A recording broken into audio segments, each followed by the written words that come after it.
एक शराबी ने बार में शराब पीकर चिल्लाना शुरू कर दिया। इस बार में बैठे आधे लोग कमीने हैं। एक पहलवान ने गुस्से में कहा, अपने शब्द वापस ले वरना। शराबी बोला, ठीक है, इस बार में बैठे आधे लोग कमीने नहीं हैं।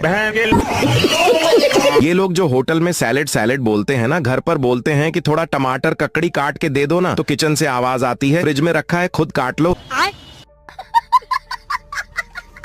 लोग आईफोन 16 लेने की बात कर रहे हैं और मैं अभी भी यही सोच रहा हूँ कि फुल प्लेट चाउमीन लेने में फायदा है या हाफ हाफ के 2 प्लेट लेने में।